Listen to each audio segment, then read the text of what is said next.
বহুদিন অসমত সাম্প্ৰদায়িক ৰাজনীতি চলিলে।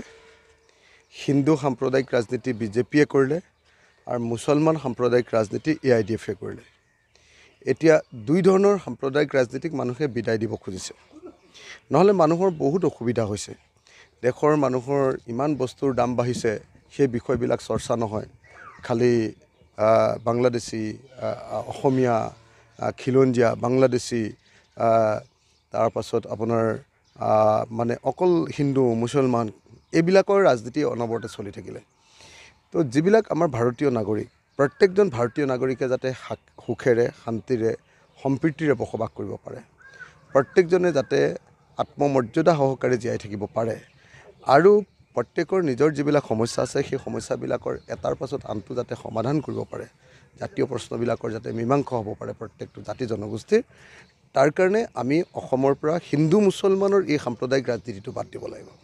চাচা আৰু মোমাক আমি বাদ দিব লাগিব।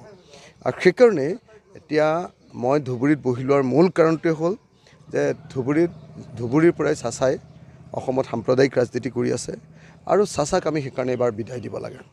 2024 চনৰ লোকসভা নিৰ্বাচনত আমি বদৰুদ্দিন আজমল চাচাক ইয়াৰ পৰা বিদায় দিব লাগে আৰু 2026 চনত AIDFক সম্পূৰ্ণৰূপে অসমৰ পৰাই বিদায় দি দিব লাগে। তেতিয়া মানে এই সাম্প্ৰদায়িক ৰাজনীতিটো কমি যাব। বিজেপিয়েও এই যে হিন্দু মুছলমানৰ ৰাজনীতি কৰি থাকে এইটো কৰিবলৈ সুবিধা নাপাব আৰু যদি সেইটো সুবিধা নাপায় তেতিয়াহ'লে আমি উন্নয়নৰ প্ৰশ্নসমূহ, জাতীয় প্ৰশ্নসমূহ, জাতীয় সমস্যাসমূহৰ বিষয়ে আলোচনা কৰিব পাৰিম আৰু সকলোৱে হিন্দু মুছলমান খ্ৰীষ্টান জৈন বৌদ্ধ শিখ সকলোৱে আমি সম্প্ৰীতিৰে সৈতে মিলাপ্ৰীতিৰে সৈতে বসবাস কৰিব পাৰে। যোৱাকালি এখন প্ৰচাৰ সভাত দেখা গৈছে বদৰুদ্দিন আজমলে কান্দি কাটি এইবাৰ ভোট বিচৰা পৰিলক্ষিত হৈছে। মানে বদৰুদ্দিন আজমল ডাঙৰীয়া কান্দিবলগীয়া পৰিস্থিতি এটা হৈছে। আগতে মানে বদৰুদ্দিন আজমল ডাঙৰীয়াই ভাবি আছিলে যে মুছলমান মানুহ তেওঁ কিনি থৈ দিছে, তেওঁ বান্ধা শ্ৰমিক আৰু তেওঁ বান্ধা শ্ৰমিক কাৰণে মুছলমান মানুহবিলাকে তেওঁক ভোট দিবই। এইবাৰ গোটেই সংখ্যালঘু ৰাইজে বদৰুদ্দিন আজমল ডাঙৰীয়াক খুব কনচিয়াছলি সচেতনভাৱে তেওঁলোকে বদৰুদ্দিন আজমল ডাঙৰীয়াক বিদায় দিব খুজিছে। কাৰণ অসমত ইমান সাম্প্ৰদায়িক ৰাজনীতি হৈ গ'ল।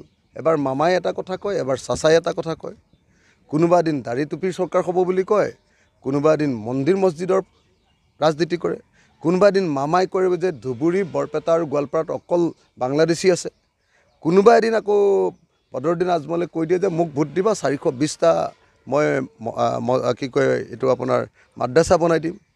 আমাক মাদ্ৰাছা, মন্দিৰ মছজিদ এইবিলাকৰ ৰাজনীতি নালাগে হা।